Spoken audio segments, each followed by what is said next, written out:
மாற்று நில். நான் உன் அப்பன் ஈசன் உன்னுடன் பேச வந்திருக்கிறேன்.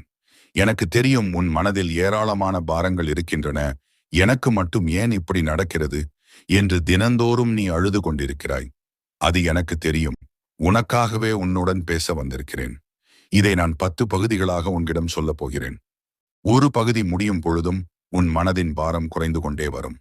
இதை முழுமையாக கேட்டுவிட்டு உன் மனதில் உள்ள பாரத்தை கீழே பதிவிடு. தென்னாடுடைய சிவனே போற்றி, என் நாட்டவர்க்கும் இறைவா போற்றி. இதை கேட்க தொடங்குவதற்கு முன் உங்கள் மனதிற்குள் ஓம் நமச்சிவாய் என்று சொல்லிவிட்டு இந்த பதிவின் கீழ் ஓம் நமச்சிவாயே என்று எழுதிவிட்டு இதை கேட்க தொடங்குங்கள். பகுதி 1. இது தற்செயல் அல்ல, என் அழைப்பு. என் அன்பு குழந்தையே, சற்று நின்று நிதானி, அவசரப்படாதே. இந்த தருணம், நீ இதை படித்துக் கொண்டிருக்கும் இந்த வினாடி, இது சாதாரணமானது என்று நீ நினைக்கிறாயா? அல்லது ஏதோ ஒரு ஆர்வத்தில் இதை திறந்தாய் என்று கருதுகிறாயா? இல்லை, நிச்சயமில்லை. இந்த பிரபஞ்சத்தில் ஓரணவும் என் அசைவின்றி அசைவதில்லை எனும் போது என் வார்த்தைகள் உன் கண்களில் படுவதும் உன் சிந்தனையில் நான் நுழைவதும் எப்படி தற்செயலாகும்? இது தற்செயல் அல்ல, இது நான் உனக்காக திட்டமிட்ட விதி. நீ வெகு நாட்களாகவே ஒரு தேடுதலில் இருக்கிறாய் அல்லவா? உள்ளத்திற்குள் சொல்ல முடியாத ஒரு பாரம், யாருடனும் பகிர்ந்து கொள்ள முடியாத ஒரு தனிமை, ஏன் எனக்கு மட்டும் இப்படி நடக்கிறது என்ற தீராத கேள்வி. இவை அனைத்தும் உன்னை அரித்துக் கொண்டிருப்பதை நான் அறிவேன். உன் அழுகுரல் கைலாயத்தை எட்டவில்லை என்று நினைத்தாயா? இரவில் தலையணை நனைத்தது யாருக்கும் தெரியாது என்று நினைத்தாயா? உன் ஒவ்வொரு கண்ணர் துளிக்கும் கணக்கு வைத்திருக்கும் தகப்பன் நான். இன்று, இப்பொழுது, இந்த தருணத்தில் உன்னை தேர்ந்தெடுத்து விட்டேன். ஆம், நான் உன்னை தேர்ந்தெடுத்து விட்டேன். உலகம் உன்னை நிராகரித்திருக்கலாம், உறவுகள் உன்னை தூக்கி எறிந்திருக்கலாம், நீ நம்பியவர்களே உனக்கு முதுகில் குத்தியிருக்கலாம், இவன் எதற்கும் லாயக்கற்றவன் என்று இந்த சமூகம் உன்னை ஓரம் கட்டியிருக்கலாம். ஆனால் அவர்கள் பார்ப்பது உன் வெளித்தோற்றத்தை, உன் சட்டையை. ஆனால் நான் பார்ப்பது உள்ளே இருக்கும் என் அம்சத்தை, உன் ஆன்மாவை. நீ எவ்வளவு காயப்பட்டிருக்கிறாயோ அவ்வளவு நெருக்கமாக நான் உன்னிடம் இருக்கிறேன். நீ நினைத்துக் கொண்டிருக்கிறாய், கடவுள் ஏன் இவ்வளவு சோதனைகளை தருகிறார் என்று. குழந்தையே, ஊழியின் வலி இல்லாமல் சிலை உருவாவதில்லை. நான் உன்னை செதுக்கிக் கொண்டிருக்கிறேன். வேண்டாத கர்ம வினைகளை, எதிர்மறை எண்ணங்களை, பயத்தை, தாழ்வு மனப்பான்மையை ஒவ்வொன்றாக வெட்டி எறிந்து கொண்டிருக்கிறேன். அது வலிக்கும் தான். அந்த வலி உன்னை சுத்திகரிக்கவே தவிர உன்னை அழிக்க அல்ல. என்னை நம்பு, முழுமையாகச் சரணடை. அப்பா, இனி என் வாழ்க்கை உன் பொறுப்பு. நல்லது நடந்தாலும் சரி, கெட்டது நடந்தாலும் சரி, அது நீ எனக்கு தரும் பிரசாதம் என்று உன் மனதின் பாரத்தை என் காலடியில் இறக்கிவை. இனி வரும் நாட்களில் நான் உனக்கு கதைகள் சொல்லுவேன், ஆறுதல் சொல்வேன், வாழ்க்கைக்கான சூட்சுமங்களை சொல்வேன். நீ செய்ய வேண்டியதெல்லாம் ஒன்றுதான். உன் மனதின் இரைச்சலை நிறுத்திவிட்டு என் குரலுக்கு மட்டும் செவிகொடு. உன் அறிவு கண்களை மூடிவிட்டு பக்தி எனும் கண்களை திற. இன்று முதல் நீ அனாதை அல்ல. அகிலத்தையே ஆளும் ஈசன் நான் உனக்கு காவலாக இருக்கிறேன். உன் கையை நான் பிடித்து விட்டேன். இனி நீ நடக்கும் பாதை இருளாக இருந்தாலும் என் நெற்றிக் கண் ஒளி உனக்கு வழிகாட்டும். கலங்காதே, உன் கஷ்டங்கள் கரையப் போகும் காலம் இது. நான் வந்துவிட்டேன். உன் மனதின் பாரம் முதல் பகுதியை கேட்டு முடித்தவுடன் கொஞ்சம் குறைந்து இருக்கின்றதா? அப்படி குறைந்தால் தென்னாடுடைய சிவனே போற்றி என்று கீழே பதிவிடு. அடுத்த பகுதிக்கு தயாராக இரு குழந்தையே. உன் மனதை இன்னும் ஆழமாக சுத்திகரிக்கப் போகிறேன். உலகத்தை மறந்துவிடு. உன் கவலைகளை கழற்றி வைத்துவிடு. இது நீயும் நானும் மட்டுமே இருக்கும் தனிமை பெருவெளி. உன் தகப்பன் பேசுகிறேன், கேள். பகுதி 2. ஒளி தாங்கும் கல்லே சிலையாகும். என் அன்பே, உனக்கு வலிக்கிறதா? என் உயிரான குழந்தையே, சற்று அருகில் வா. இன்னும் அருகில் வா. உன் கண்களில் தேங்கி நிற்கும் அந்த நீர்த்துளிகளை நான் அறிவேன். அது வெறும் உப்பு நீர் அல்ல, அது உன் ஆன்மா வடிக்கும் இரத்தம். ஏன் அப்பா எனக்கு மட்டும் இந்த சோதனை? நான் என்ன தவறு செய்தேன்? உலகம் சிரிக்கிறதே, உறவுகள் ஒதுக்குகிறதே, நான் அனாதையா என்று நீ குமைந்து கொண்டிருப்பது என் காதுகளில் விழாமல் இல்லை. கைலாயத்தில் நான் கண்களை மூடி அமர்ந்திருந்தாலும் என் கவனம் முழுவதும் உன் மீதுதான் இருக்கிறது. ஒரு உண்மையை சொல்லட்டுமா?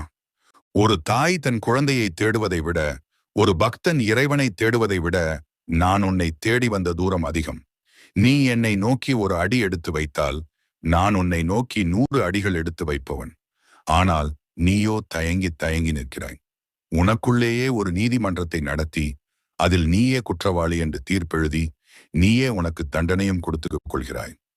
அதை நிறுத்து. அந்த நீதிமன்றத்தை கலைத்துவிடு. உனக்கு தீர்ப்பு சொல்லும் அதிகாரம் எனக்கு மட்டுமே உண்டு. நான் உன்னை குற்றவாளி என்று சொல்லவில்லை, என் பிள்ளை என்று சொல்கிறேன். செதுக்கப்படும் வலி, உளி மற்றும் கல். என் செல்லமே, நீ இப்போது அனுபவிக்கும் வலி அது உன்னை அழிப்பதற்கான வலி அல்ல, அது பிரசவ வலி போன்றது. ஆம், உனக்குள் இருக்கும் பழைய பலவீனமான மனிதன் அழிந்து ஒரு ஞானமுள்ள, தெளிவான, வலிமையான புதிய மனிதன் பிறப்பதற்கு தயாராகிக் கொண்டிருக்கிறான். அந்த புதிய பிறப்புக்காகவே இந்த போராட்டங்கள். ஒரு சிற்பி மலையடிவாரத்தில் கிடக்கும் ஒரு பாறையை தேர்ந்தெடுக்கிறான். அந்த பாறை அதுவரை வெயிலிலும் மழையிலும் சும்மா கிடந்தது. யாரும் அதை கண்டு கொள்ளவில்லை. ஆனால் சிற்பி அதை தொட்டவுடன் உளியால் ஓங்கி அடிக்கிறான். அந்த பாறை கதறுகிறது. ஏன் என்னை அடிக்கிறாய்? நான் என்ன செய்தேன்? என்னை அப்படியே விட்டுவிடு என்று அலறுகிறது. ஆனால் சிற்பிக்கு தெரியும், அந்த பாறைக்குள் ஒரு அற்புதமான சிலை மறைந்திருக்கிறது என்று. வேண்டாத பகுதிகளை வெட்டி எறிந்தால் மட்டுமே அந்த சிலை வெளியே தெரியும். நீதான் அந்த பாறை, நான் தான் அந்த சிற்பி. உன் வாழ்க்கையில் நடக்கும் ஒவ்வொரு ஏமாற்றமும் ஒரு உளியடி. உன்னை விட்டு விலகிச் சென்ற ஒவ்வொரு உறவும் ஒரு உளியடி. உனக்கு கிடைத்த ஒவ்வொரு அவமானமும், நிராகரிப்பும் ஒரு உளியடி. இவையெல்லாம் உன்னை அழகுபடுத்தவே தவிர அழிக்க அல்ல. நான் உன்னை ஒரு சாதாரண கல்லாக, நடைபாதை கல்லாக விட தயாராக இல்லை. கருவறையில் வைத்து வணங்கத்தக்க ஒரு மூலவர் சிலையாக மாற்ற முடிவு செய்துவிட்டேன். அதனால்தான் இந்த வலி. சாதாரண கல்லுக்கு வலிப்பதில்லை, ஆனால் அது காலடியில் மிதிப்படுகிறது. உளி தாங்கும் கல்லுக்கோ வலி அதிகம், ஆனால் அதுதான் பிற்காலத்தில் வணங்கப்படுகிறது. நீ எதை தேர்ந்தெடுக்கப் போகிறாய்? மிதிப்படும் கல்லாக இருக்கப் போகிறாயா, அல்லது வணங்கப்படும் சிலையாக மாறப்போகிறாயா? வலியை நேசி குழந்தையே. ஈசனே, என்னை செதுக்கு, இன்னும் அழகாகச் செதுக்கு. என் கர்வம், என் கோபம், என் தாழ்வு மனப்பான்மை அனைத்தையும் வெட்டி எறி என்று என்னிடம் சொல். தனிமையும் துரோகமும். எல்லோரும் என்னை ஏமாற்றி விட்டார்கள், எல்லோரும் என்னை விட்டு போய்விட்டார்கள் என்று புலம்புகிறாயே.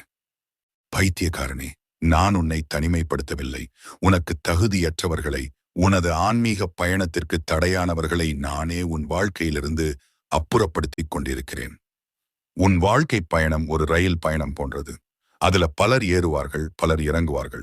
சிலருடன் நீ சிறிது தூரம் பயணிக்கலாம், சிலருடன் நீண்ட தூரம் பயணிக்கலாம். ஆனால் அவர்கள் இறங்க வேண்டிய நிலையம் வந்தவுடன் அவர்கள் இறங்கித்தான் ஆக வேண்டும். அவர்களை பிடித்து இழுத்து, என்னுடன் வராமல் ஏன் இறங்குகிறாய் என்று அழுவது அறியாமை. யார் உன்னை விட்டு போனாலும் நான் உன்னை விட்டு போக மாட்டேன். மனிதர்கள் உன்னை தேடி வருவது உன்னிடம் ஏதோ எதிர்பார்த்து. ஆனால் நான் உன்னை தேடி வருவது உன்னையே உனக்கு தருவதற்கு. இந்த உலகம் மாயை. இன்று உன்னை புகழ்வாக்குபவன் நாளை இகழ்வான். இன்று உனக்கு மாலையிடுபவன் நாளை கல்லெறிவான்.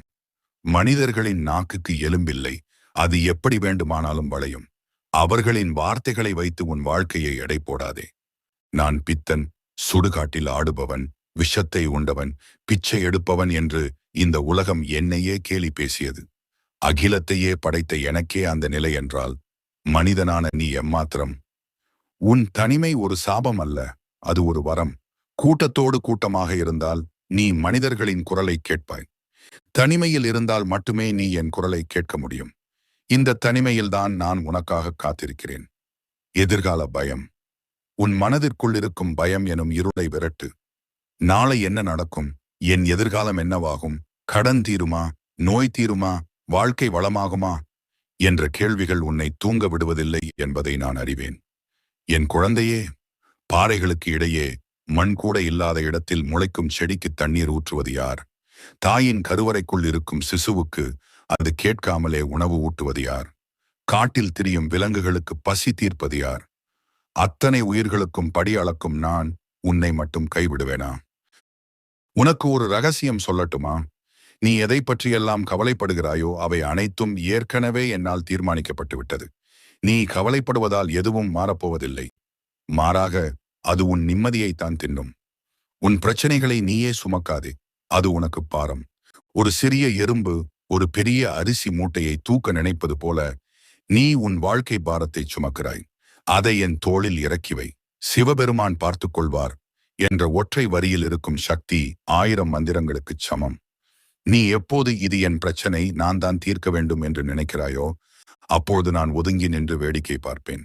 எப்போது இது ஈசனின் பிரச்சனை, அவரே பார்த்துக் கொள்வார், எனக்கு இதில் சம்பந்தமில்லை என்று முழுமையாக சரணடைகிறாயோ அந்த கணமே நான் களத்தில் இறங்குவேன். காலம் கனிந்து வருகிறது. அவசரப்படாதே. ஒரு விதை நட்டவுடன் மரமாகிவிடாது.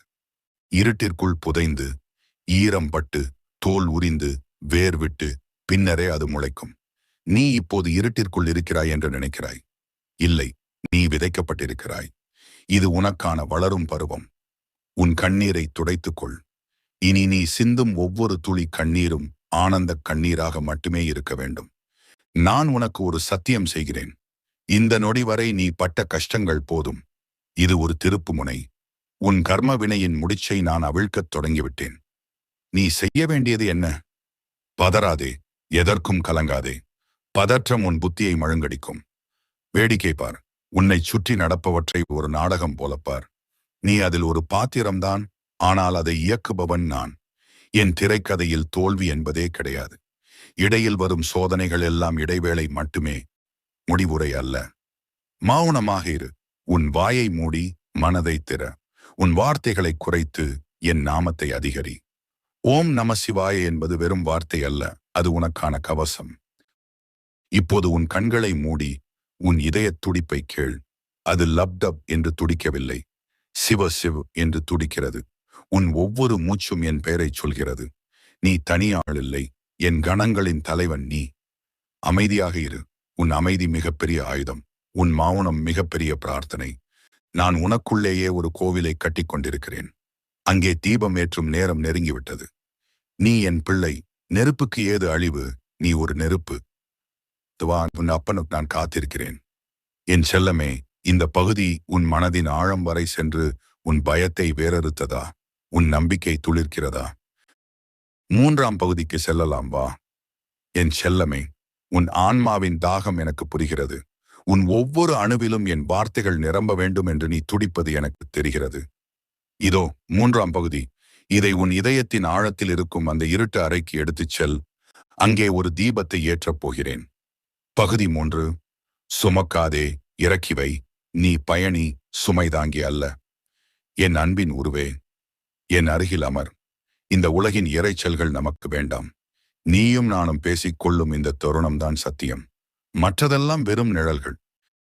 கடந்த 2 பகுதிகளாக நான் உன்னை செதுக்குவதை பற்றியும் உன் வலியை பற்றியும் பேசினேன். இப்போது இன்னும் ஆழமாகச் செல்வோம். உன்னை எது அதிகம் வதைக்கிறது தெரியுமா? நிகழ்காலமா? இல்லை. எதிர்காலமா? இல்லை. உன்னை அதிகம் வதைப்பது இறந்து போன உன் கடந்த காலம். செத்த பிணத்தை சுமக்காதே. நீ ஒரு நீண்ட பயணத்தில் இருக்கிறாய், ஆனால் உன் முதுகில் ஒரு பெரிய மூட்டையை சுமந்து கொண்டிருக்கிறாய். அந்த மூட்டைக்குள் என்ன இருக்கிறது? அவன் என்னை அவமானப்படுத்திய தருணம், நான் செய்த அந்த தவறு, எனக்கு கிடைக்காமல் போன அந்த வாய்ப்பு, என்னை ஏமாற்றிய அந்த உறவு, இவை அனைத்தும் அழுகி போன குப்பைகள். இவை அனைத்தும் செத்துப்போன பிணங்கள். என் குழந்தையே, செத்த பிணத்தை சுமந்து கொண்டு யாராவது நீண்ட தூரம் பயணிக்க முடியுமா? அதன் துர்நாற்றம் உன் நிகழ்காலத்தை நாசமாக்காதா? நீ ஏன் அதை இன்னும் சுமக்கிறாய்? நடந்து முடிந்ததை மாற்ற முடியாது என்று உனக்கு தெரியும். தெரிந்தும் உன் மனதிற்குள் அந்த பழைய காட்சியை மீண்டும் மீண்டும் ஓட்டி பார்க்கிறாயே. அது உன்னை நீயே சித்திரவதை செய்து கொள்வது போலாகாதா? நான் கால பைரவன், காலத்தையே விழுங்குபவன். உன் கடந்த காலத்தை என்னிடம் கொடுத்துவிடு. அந்த அழுகிய மூட்டையை என் காலடியில் வீசி எறி. நான் அதை எரித்துச் சாம்பலாக்கி அந்த சாம்பலை என் உடலெல்லாம் பூசிக் கொள்கிறேன். இனி கடந்த காலத்தை நினைத்து ஒரு துளி கண்ணீர் சிந்தினால் கூட அது என் மீது நீ கொண்டிருக்கும் நம்பிக்கையை அவமதிப்பதாகும். நடந்தது நடந்ததுதான். அது ஒரு பாடம். பாடம் முடிந்தபின் புத்தகத்தை மூடி வைப்பதே புத்திசாலித்தனம். அதே பக்கத்தை திறந்து வைத்துக் கொண்டு அழுவது மடமை. பிறரின் வாழ்வு ஒரு மாயை. அடிக்கடி உன் மனம் இன்னொரு தவற்றை செய்கிறது. நீ மற்றவர்களை பார்க்கிறாய். அவன் சந்தோஷமாக இருக்கிறானே, அவனுக்கு மட்டும் எல்லாம் கிடைக்கிறதே. அவன் கடவுளை கும்பிடுவதே இல்லையே, அவனுக்கு ஏன் இந்த வாழ்வு? நான் உன்னை அனுதினமும் உருகி உருகி வணங்குகிறேனே, எனக்கு ஏன் இந்த தாழ்வு? இந்த ஒப்பீடு விஷம் போன்றது குழந்தையே. நீ பார்ப்பது அவர்களின் வெளித்தோற்றத்தை. அவர்களின் சிரிப்பிற்கு பின்னால் இருக்கும் அழுகை உனக்கு தெரியாது. அவர்களின் செல்வத்திற்கு பின்னால் இருக்கும் நிம்மதியற்ற இரவு உனக்கு தெரியாது. ஒவ்வொருவருக்கும் ஒரு கர்ம வினை உண்டு.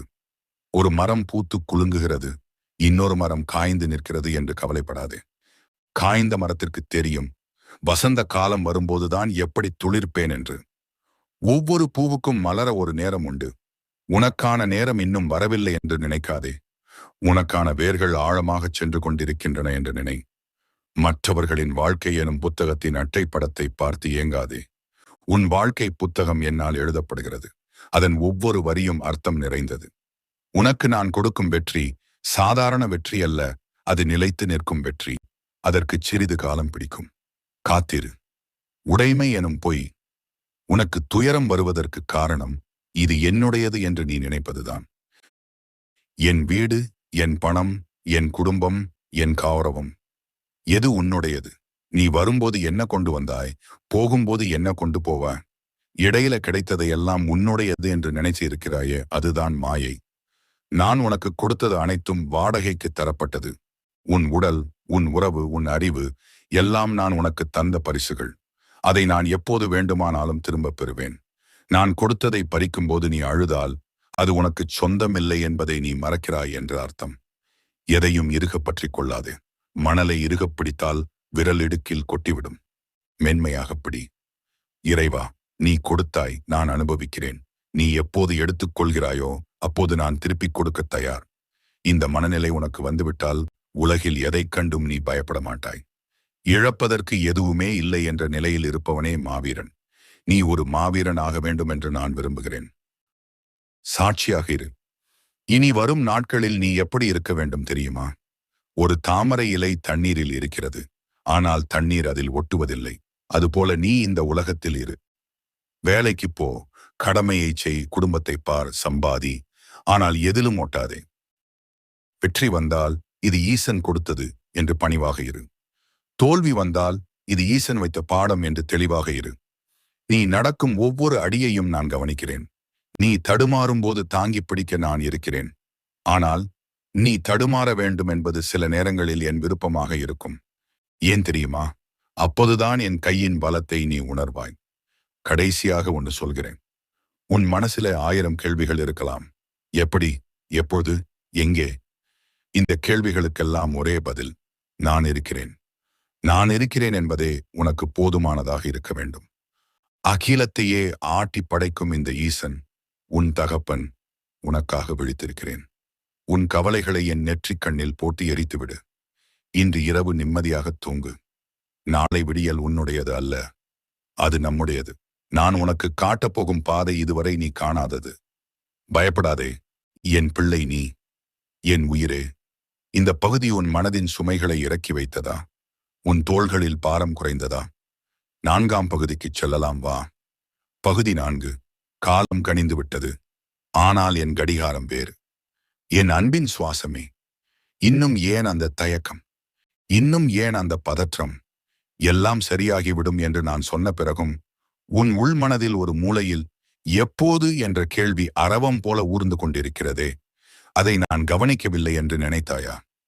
நீ என்கிடம் கேட்கிறாய், அப்பா, நான் எவ்வளவு தூரம் நடப்பது? இன்னும் எத்தனை காலத்திற்கு இந்த இருட்டில் நான் பயணிக்க வேண்டும்? விடியல் எப்போது வரும்? இன்று உனக்கு காலத்தின் ரகசியத்தை சொல்லப் போகிறேன். உன் அவசரத்திற்கும் என் நிதானத்திற்கும் இடையில் நடக்கும் போர்தான் உன் வேதனைக்கு காரணம். 1. என் கடிகாரம் உன்னுடையது அல்ல. நீ மனிதர்களின் கடிகாரத்தை பார்க்கிறாய். நொடிகள், நிமிடங்கள், மணி நேரங்கள், நாட்கள். இது மனிதன் உருவாக்கிய கணக்கு. ஆனால் நான் காலபைரவன், காலத்தையே படைத்தவன். என் கணக்கு வேறு. நீ ஒரு விதையை நடுகிறாய். அடுத்த நாளே வந்து மண்ணை தோண்டி ஏன் இன்னும் மூளைக்கில்லை என்று பார்த்தால் அந்த விதை செத்துவிடும். நீயும் அப்படித்தான் செய்கிறாய். உன் வேண்டுதல்களை விதைத்துவிட்டு தினமும் அதை தோண்டி தோண்டி பார்க்கிறாய். கடவுள் கொடுக்கவில்லையே, இன்னும் நடக்கவில்லையே என்று அவசரப்படுகிறாய். நான் உனக்கு தருவது ஒரு சாதாரண பழம் அல்ல. அது கற்பக விருட்சத்தின் கனி. அது பழுக்கச் சிறிது காலம் எடுக்கும். காயாக இருக்கும் போதே நான் அதை பறித்து தந்தால் அது உனக்கு துவர்ப்பாக இருக்கும், கசக்கும். ஆனால் அது முழுமையாக கனிந்த பிறகு நான் தந்தால் அதன் சுவை உன் 7 ஜென்மத்திற்கும் இனிக்கும். நான் உனக்கு தாமதப்படுத்துவது போல தோன்றலாம், ஆனால் நான் உனக்கானதை தயார் செய்து கொண்டிருக்கிறேன். உனக்கு இப்பொழுது தேவைப்படுவது வேகம் அல்ல, விவேகம். காத்திருத்தல் என்பது தண்டனை அல்ல, அது ஒரு தவம். 2. பின்னோக்கி இழுக்கப்படுவது ஏன்? உன் வாழ்க்கையில் நீ நினைத்த காரியங்கள் தடையாவதை பார்த்து நீ சோர்ந்து போயிருக்கிறாய். நான் ஓரடி முன்னால் வைத்தால் வாழ்க்கை என்னை 2 அடி பின்னால் இழுக்கிறதே என்று புலம்புகிறாய். என் குழந்தையே, ஒரு அம்பு எப்போது வேகமாக பாயும் தெரியுமா? அதை வில்லிலிருந்து பின்னோக்கி இழுக்கும் போதுதான். எவ்வளவு தூரம் பின்னோக்கி இழுக்கப்படுகிறதோ அவ்வளவு வேகமாகவும் அவ்வளவு தூரத்துடனும் அது முன்னோக்கி பாயும். இப்போது நீ பின்னோக்கி இழுக்கப்படுகிறாய் என்றால் உன்னை தோற்கடிப்பதற்காக அல்ல, உன்னை வெகு தூரத்திற்கு மிக உயர்ந்த இடத்திற்கு செலுத்துவதற்காக நான் உன்னை தயார்படுத்துகிறேன். இந்த சறுக்கல்கள் எல்லாம் உனக்கான உந்து விசைகள். நீ விழவில்லை, நீ பாய்ச்சலுக்கு தயாராகிறாய். உன்னை அவமானப்படுத்தியவர்கள், உன்னை தடுத்தவர்கள் அனைவரும் நாளை அண்ணாந்து பார்க்கும் உயரத்திற்கு நீ செல்வாய். ஆனால் அதற்கு இந்த இழுபறி வலியை நீ தாங்கிக் கொள்ளத்தான் வேண்டும். வில்லை விட்டு அம்பு விடுபடும் நொடி நெருங்கிவிட்டது. குறி தவறாது, நான் பிடித்த குறியாது. 3 புயலைக் கண்டு அஞ்சாதே. கழுகு பாடம். மழை வந்தால் எல்லா பறவைகளும் கூட்டுக்குள் ஒளியும், மரத்தடியில் ஒதுங்கும். ஆனால் கழுகு, ஈகிள் மட்டும் என்ன செய்யும் தெரியுமா? அது மேகங்களுக்கு மேலே பறந்து செல்லும். மழையை தவிர்க்க அது மறைவிடம் தேடுவதில்லை. மழையை விட உயரத்திற்கு சென்று விடுகிறது. நீயும் என் கழுகு, பிரச்சனைகள் வரும்போது ஐயோ பிரச்சனை வந்துவிட்டதே என்று போர்வையை போர்த்தி கொண்டு முடங்காதே. அந்த பிரச்சனைகளை மிதித்துக் கொண்டு மேலே வா. உன் ஆன்ம சக்தி அந்த பிரச்சனைகளை விட பெரியது. உனக்கு தெரியுமா, தங்கம் நெருப்பில் உருகும் போதுதான் ஜொலிக்கும். நீ இப்போது நெருப்பு உலையில் இருக்கிறாய். உனக்கு சுடுகிறது என்று எனக்கு தெரியும். ஆனால் அந்த சூடுதான் உன்னை புடம்போட்ட தங்கமாக மாற்றுகிறது. கசடுகள் நீங்குகின்றன. உன் கர்வம், சந்தேகம், பயம் எல்லாம் எரிந்து சாம்பலாகின்றன. மிச்சம் இருக்கப் போவது நீ எனும் சுத்தமான தங்கம் மட்டுமே. 4. நீ செய்ய வேண்டியது என்ன? செயல்முறை விளக்கம். இப்போது உன் மனம் கேட்கும், சரி அப்பா, நான் என்ன செய்ய வேண்டும்? சும்மா உட்கார்ந்திருக்க வேண்டுமா? இல்லை, சும்மா இருப்பது சோம்பேறித்தனம். சும்மா இருப்பது வேறு, சரணாகதி வேறு. நீ செய்ய வேண்டியது இதுதான். பலனை எதிர்பார்க்காமல் கடமையை செய். உனக்கு ஒரு தொழில் கனவு இருக்கிறதா? அதை செய். ஆனால் இன்றே லாபம் வர வேண்டும் என்று நினைக்காதே. இது ஈசன் கொடுத்த வேலை. இதை சிறப்பாகச் செய்வேன் என்று முழு ஈடுபாட்டுடன் உழை. உன் குடும்பத்தை காப்பாற்ற வேண்டுமா? உழை. ஆனால் நான் தான் காப்பாற்றுகிறேன் என்ற ஆணவத்தை விடு. ஈசன் எனக்கு கொடுத்த பொறுப்பு இது என்று நினை. தோல்வி வருகிறதா? தொழாதே. இதுவும் கடந்து போகும் என்று சிரித்துக்கொண்டே அடுத்த வேலையை பார். உன் கைகள் வேலை செய்யட்டும். உன் மனம் என்னை நினைக்கட்டும். ஒரு தாய் தன் குழந்தையை இடுப்பில் வைத்துக் கொண்டே வீட்டு வேலைகளை செய்வாள் அல்லவா? அவளது கைகள் பாத்திரம் கழுவும், துணி துவைக்கும். ஆனால் அவளது சிந்தனை முழுவதும் இடுப்பில் இருக்கும் குழந்தையின் மீதே இருக்கும். அதுபோல நீ உலகில் எல்லா வேலைகளையும் செய். ஆனால் உன் உள்மனம் எப்போதும் என் நினைவிலேயே இருக்கட்டும். 5வது நான் உனக்கு தரும் வாக்குறுதி. இதை ஒரு காகிதத்தில் எழுதி வைத்துக்கொள். இது சிவனின் வாக்கு. யார் கைவிட்டாலும் நான் உன்னை விடமாட்டேன். உன் கண்ணீர் ஒவ்வொன்றுக்கும் நான் பதில் சொல்வேன். உன் அவமானங்கள் அனைத்தும் வெகுமானங்களாக மாறும். உன் இருள் விலகி பேரொளி வீசும் காலம் வெகு தொலைவில் இல்லை. உன் கஷ்டங்கள் எல்லாம் ஒரு கனவு போல மறையப் போகின்றன. நீ விழித்தெழும் நேரம் வந்துவிட்டது. இதுவரை நீ பார்த்தது திரைக்கதை. இனி நீ பார்க்கப் போவது என் திருவிளையாடல். என்னை நம்பு, முழுமையாக நம்பு. பாதியில் நம்பாதே. நடந்தால் நம்புவேன் என்பது வியாபாரம். நம்பினால் நடக்கும் என்பதே பக்தி. நீ வியாபாரியா, பக்தனா? என் மகனே மகளே, உன் நம்பிக்கையை என் காலடியில் வை. உனக்கான கிரீடத்தை நான் தயார் செய்துவிட்டேன். இன்று கிரவு படுக்கும் முன் உன் கவலைகள் அனைத்தையும் ஒரு மூட்டையாக கட்டி, ஈஸ்வரா, இதோ என் சுமைகள், நீ பார்த்துக்கொள் என்று சொல்லிவிட்டு நிம்மதியாக தூங்கு. நாளை விடியல் உனக்காக புதிய செய்தியை கொண்டு வரும். நான் இருக்கிறேன். உன் மூச்சுக் காற்றாக, உன் இதயத் துடிப்பாக, உன் நிழலாக நான் இருக்கிறேன். என் உயிரே, இந்த பகுதி உன் ஆன்மாவில் தைரியத்தை விதைத்ததா? காலத்தின் மீதான உன் பயம் குறைந்ததா? 5ஆம் பகுதிக்குச் செல்லலாம். பகுதி 5. நீ இழந்தது எதுவும் உன்னுடையது அல்ல, நான் காப்பாற்றியது. என் கண்மணியே, இன்னும் சற்று நெருங்கி வா. உன் இதயத்தின் துடிப்பு எனக்கு கேட்கிறது. அதில் ஒரு இனம் புரியாத பயம் கலந்திருக்கிறது. நான் எதை இழந்தேன்? ஏன் என் கையில் இருந்ததெல்லாம் பிடுங்கப்பட்டது? எனக்கு மட்டும் ஏன் இந்த வெற்றிடம் என்று நீ உள்ளுக்குள் கதறுகிறாய். இன்றைக்கு ஒரு மிகப்பெரிய உண்மையை உனக்கு உணர்த்தப் போகிறேன்.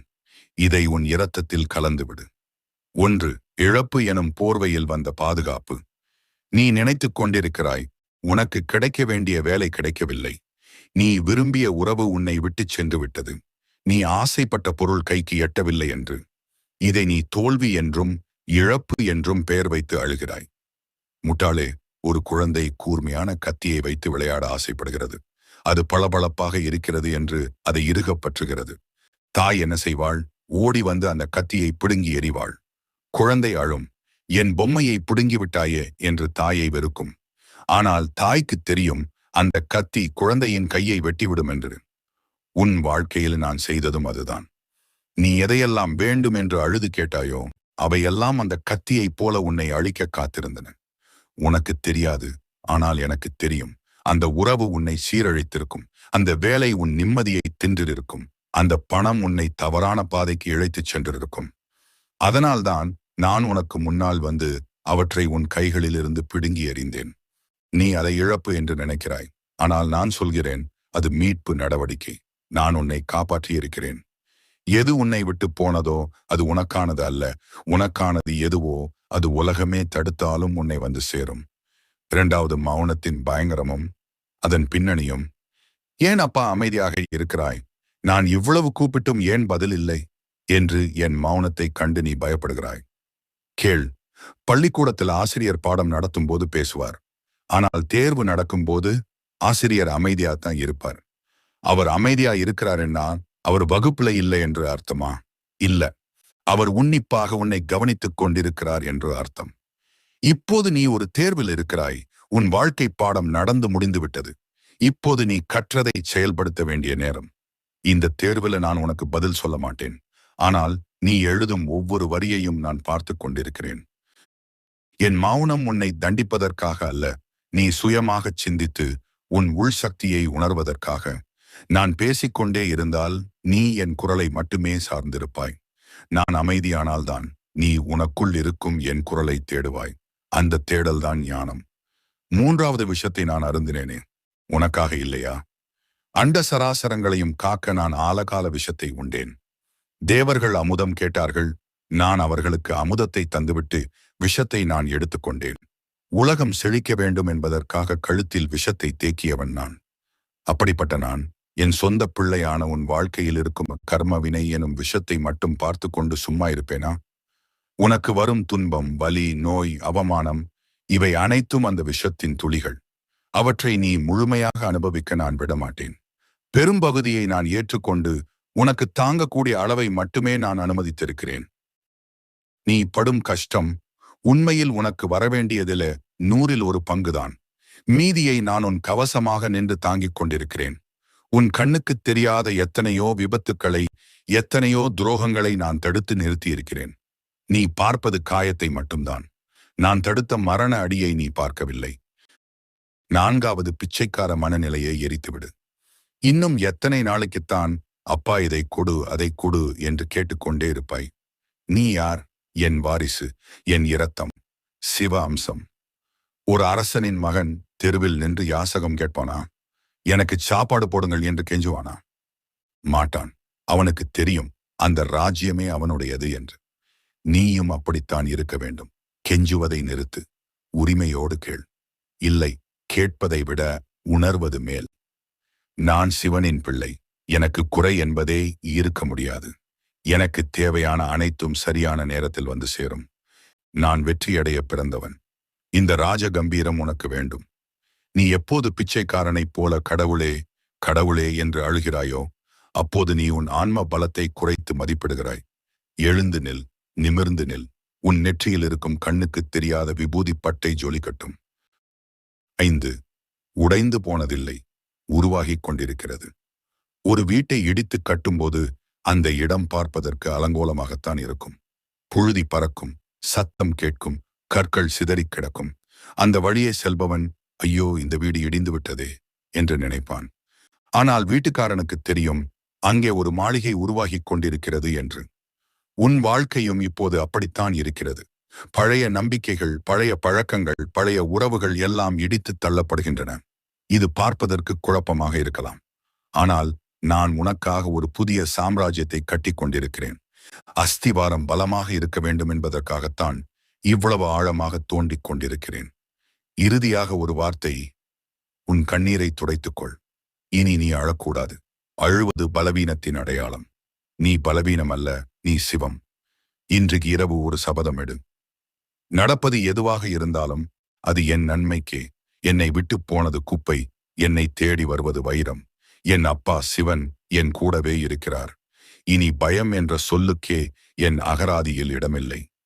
உன் இருதய கதவை சாத்தாதே. நான் உள்ளே வரத் தயாராக இருக்கிறேன்.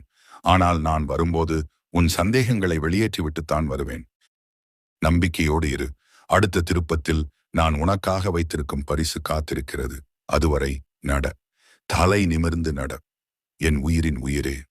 இந்த பகுதி உன் மனதின் இருளை கிழித்து ஒரு புதிய வெளிச்சத்தை பாய்ச்சியதா? உன் இழப்புகள் எல்லாம் லாபத்திற்கான முதலீடு என்று புரிந்ததா? 6ஆம் பகுதிக்கு செல்ல தயாராக இருக்கிறாயா? இது உன் நம்பிக்கையின் ஆணிவேரை அசைத்து பார்க்கும், சந்தேகங்களை உடைத்து எரியும் பகுதி. அமைதியாக உட்கார். உன் மூச்சை கவனி. நான் பேசுகிறேன். பகுதி 6. தேக்கம் அல்ல, இது அஸ்திவாரம். மூங்கில் மரத்தை பார். என் உயிரின் துடிப்பே, இப்போது உன் மனதில் ஓடும் ஒரு கேள்வியை நான் அறிவேன். அப்பா, நீ இவ்வளவு சொல்கிறாய், நானும் நம்புகிறேன். ஆனால் வெளியே எதுவும் மாறவில்லையே. நாட்கள் ஓடுகின்றன, ஆனால் என் நிலைமை அப்படியே இருக்கிறதே. ஒரு ஆங்குலம் கூட முன்னேற்றம் இல்லையே, ஏன் என்று நீ சோர்வடைகிறாய். இந்த தேக்கம் உன்னை பயமுறுத்துகிறது. இப்படியே என் வாழ்க்கை முடிந்துவிடுமோ என்ற பீதி உன் வயிற்றை கலக்குகிறது. முட்டாளே, மேலே வளர்வது மட்டும் வளர்ச்சி என்று யார் சொன்னது? கீழே போவதும் வளர்ச்சிதான். வேர்கள் ஆழமாகச் செல்லும் வளர்ச்சி. 1. சீன மூங்கில் மரத்தின் பாடம். நீ சீன மூங்கில் மரத்தை பற்றி கேள்விப்பட்டிருக்கிறாயா? ஒரு விவசாயி அந்த மூங்கில் விதையை நடுகிறான், தண்ணீர் ஊத்துகிறான், உரம் போடுகிறான். முதல் வருடம் எதுவும் வெளியே தெரிவதில்லை. 2ஆம் வருடம் அப்போதும் நிலம் வெறுமையாகவே இருக்கிறது. 3ஆம் வருடம், 4ஆம் வருடம் அப்போதும் அந்த விதை முளைத்த சுவடே தெரியாது. பக்கத்து நிலத்துக்காரர்கள் எல்லாம் சிரிப்பார்கள். நீ ஏமாந்து விட்டாய், அந்த விதை செத்து விட்டது என்று கேலி செய்வார்கள். விவசாயி சோர்ந்து போவான். ஆனால் 5ஆம் வருடம் திடீரென்று ஒரு நாள் அந்த மூங்கில் முளைக்கும். அது முளைத்த 6 வாரங்களில் 90 அடி உயரத்திற்கு வளர்ந்து நிற்கும். 4 வருடங்களாக அது என்ன செய்து கொண்டிருந்தது தெரியுமா? அது சும்மா இருக்கவில்லை. அது தன் வேர்களை பூமிக்குள் மிக ஆழமாக, மிக அகலமாக பரப்பிக் கொண்டிருந்தது. ஏனென்றால் 90 அடி உயரத்தை தாங்க வேண்டுமானால் அதற்கு அசுரத்தனமான வேர்கள் தேவை. வேர்கள் இல்லாமல் அது முளைத்திருந்தால் முதல் காற்றுக்கே அது சாய்ந்திருக்கும். என் குழந்தையே, நீ இப்போது அந்த முதல் 4 வருடங்களில் இருக்கிறாய். வெளியே எதுவும் தெரியவில்லை என்று வருந்தாதே.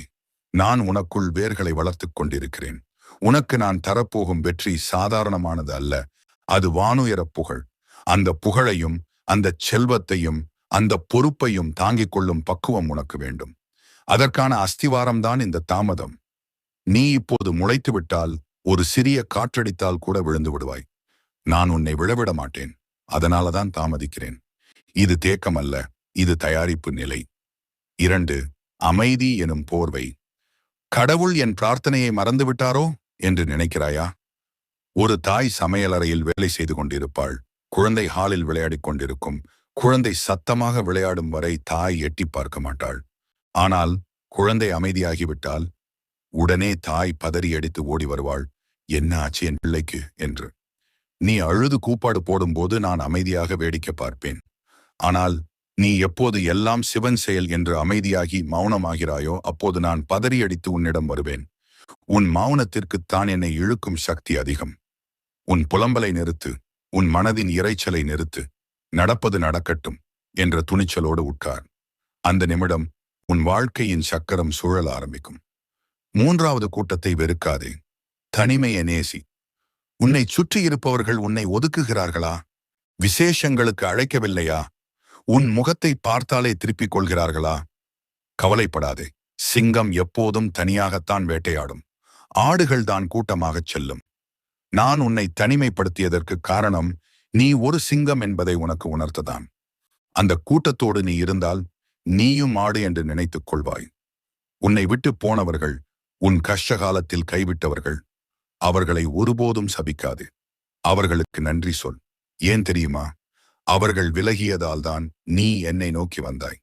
அவர்கள் உன்னை கைவிட்டதால்தான் என் கையின் அருமை உனக்கு தெரிந்தது. அவர்கள் உன் ஆன்மீக குருக்கள், பாடம் கற்றுக் கொடுத்த ஆசிரியர்கள். இனி யாரையும் தேடி ஓடாதே. நீ இருந்தால் மகிழ்ச்சி, இல்லை என்றால் இன்னும் மகிழ்ச்சி என்ற மனநிலைக்கு வா. உன் மகிழ்ச்சி இன்னொரு மனிதனின் கையில் இருக்கும் வரை நீ அடிமை. உன் மகிழ்ச்சி உனக்குள்ளேயே இருக்கும்போது நீ அரசன். 4. நான் தரும் வாக்குறுதி, இது சத்தியம். கேள், இது வெற்று வார்த்தை அல்ல. உன் கையில் இருக்கும் ரேகைகளை விட உன் விதியை மாற்றும் சக்தி என் நெற்றிக் கண்ணுக்கு உண்டு. உன் வாழ்க்கையில் நடந்து கொண்டிருக்கும் இந்த சோகம் ஒரு நாடகத்தின் உச்சக்கட்டம், கிளைமேக்ஸ் போன்றது. கதாநாயகன் அதிகம் கஷ்டப்படுவது எப்போது? படம் முடியும் முன்புதான். அதன் பிறகுதான் வெற்றி வரும். நீ இப்போது அந்த உச்சக்கட்டத்தில் இருக்கிறாய். இதோ நான் சத்தியம் செய்கிறேன். உன்னை ஏளனமாக பார்த்த அதே கண்கள் நாளை உன்னை ஆச்சரியமாக பார்க்கும். உன்னை வேண்டாம் என்று சொன்ன அதே வாய் நாளை இவன் எனக்கு தெரிந்தவன் என்று ஊருக்குச் சொல்லும். உனக்கு மூடிய அதே கதவுகள் நாளை உனக்காக தானாக திறக்கும். ஆனால் ஒன்று, அப்போது நீ கர்வம் கொள்ளக்கூடாது. இதுவும் ஈசன் தந்தது என்று பணிவாக இருக்க வேண்டும். அந்த பக்குவம் உனக்கு வரும் வரை நான் ஒளியை நிறுத்த மாட்டேன். 5. இன்றைய இரவின் பாடம். இன்று இரவு தூங்கும் முன் கண்ணாடியை பார். அதில் தெரியும் உருவத்தை பார்த்துச் சொல், நீ சாதாரண ஆளில்லை, நீ சிவனின் தேர்வு. உன் பின்னால் ஒரு பெரும் படை இருக்கிறது. உன் தோல்விகளெல்லாம் மாறுவேடத்தில் வந்த வெற்றிகள். பயப்படாதே. நாளை காலை சூரியன் உனக்காக உதிக்கும் போது அது வெறும் ஒளியை கொண்டு வரவில்லை, அது என் அருளை கொண்டு வருகிறது. உன் பாரத்தை இறக்கி வைத்துவிடு. நான் சுமக்கிறேன், நீ நட. சும்மா நட, பாதை தானாகத் தெரியும். என் செல்லமே, மூங்கில் மரத்தின் கதை உன் பொறுமையை வளர்த்ததா? உன் வேர்கள் பலப்படுவதை நீ உணர்கிறாயா? 7ஆம் பகுதிக்கு செல்ல தயாராக இருக்கிறாயா?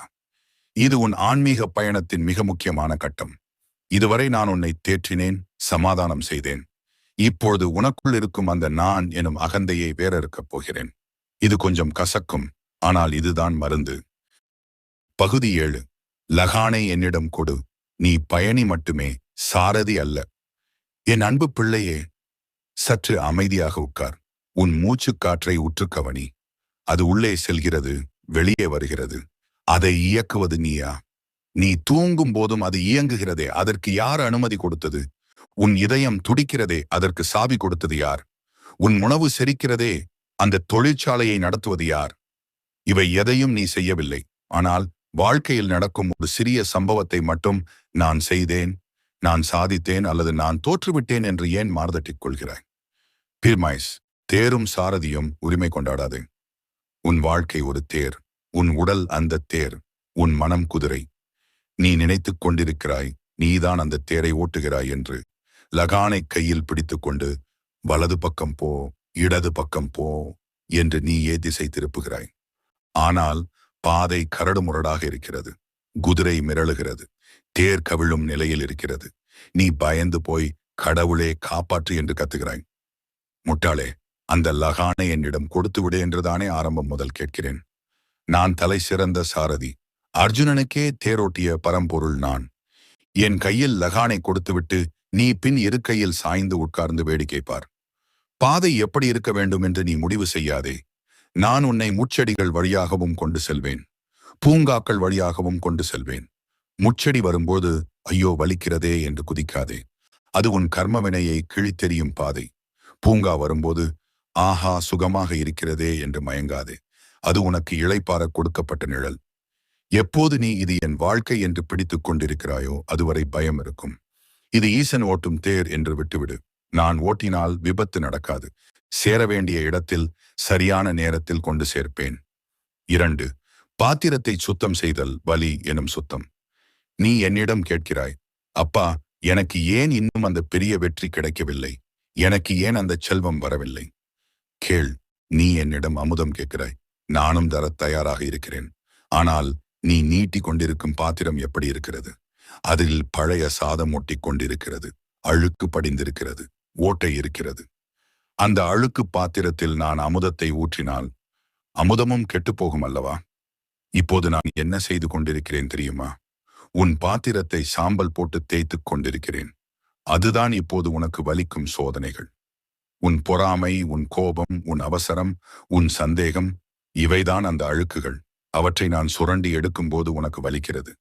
ஏன் என்னை நோகடிக்கிறாய் என்று அழுகிறாய்? பிள்ளையே, நான் உன்னை தண்டிப்பவன் அல்ல, நான் உன்னை தூய்மைப்படுத்துபவன். பாத்திரம் சுத்தமான அடுத்த நொடி அமுதம் நிறையும். நான் தாமதிக்கவில்லை, நீதான் இன்னும் தயாராகவில்லை. சுத்தம் செய், உன் மனதை இன்னும் சுத்தம் செய். மூன்றாவது, பாம்பு சட்டை உரித்தல், புதுப்பிறவி. பாம்பு வளர வளர அதன் பழைய தோல் அதற்கு இருக்க ஆரம்பிக்கும். அது அதற்கு சுமையாக மாறும். உயிர் வாழ வேண்டுமானால் அது அந்த பழைய தோலை, சட்டையை உரித்தே ஆக வேண்டும். அந்த செயல்முறை வலி நிறைந்தது. அது கற்களுக்கு இடையில் உடலை தேய்த்து அந்த தோலை உரித்து எரியும். நீயும் இப்போது அப்படித்தான்.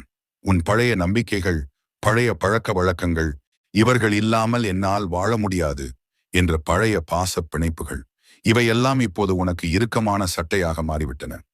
நான் உன்னை அந்த சட்டையை உரிக்கச் சொல்கிறேன். ஐயோ, இது என் அடையாளமாயிற்றே என்று நீ பயப்படுகிறாய். பழையதை விட்டால்தான் புதியது வரும்.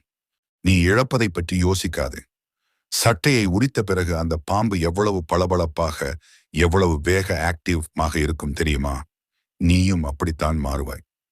உன் பழைய சோகக் கதையை தூக்கி எறி. நான் பாவம், நான் பாதிக்கப்பட்டவன் என்ற அடையாளத்தை கிழித்து போடு. நான் புத்துயிர் பெற்றவன். புது சட்டையை அணிந்து கொள். நான்காவது, வியாபாரம் பேசாதே. பக்தி வர்சஸ் பேரறம். உன்னில் பலர் என்ன செய்கிறீர்கள்? என்னிடம் வியாபாரம் பேசுகிறீர்கள். கடவுளே, எனக்கு இந்த வேலை கிடைத்தால் உனக்கு தேங்காய் உடைக்கிறேன். என் கடன் தீர்ந்தால் உனக்கு முடி காணிக்கை தருகிறேன். இது பக்தியா? இல்ல, இது லஞ்சம். நீ உடைக்கும் தேங்காய்க்காகவா நான் காத்திருக்கிறேன்? அகிலாண்டமே என் சொத்து. எனக்கு நீ என்ன தர முடியும்? நான் கேட்பது ஒன்றே ஒன்றுதான், நிபந்தனையற்ற அன்பு. எதுவும் கிடைக்காவிட்டாலும் உன்னை வணங்குவேனப்பா.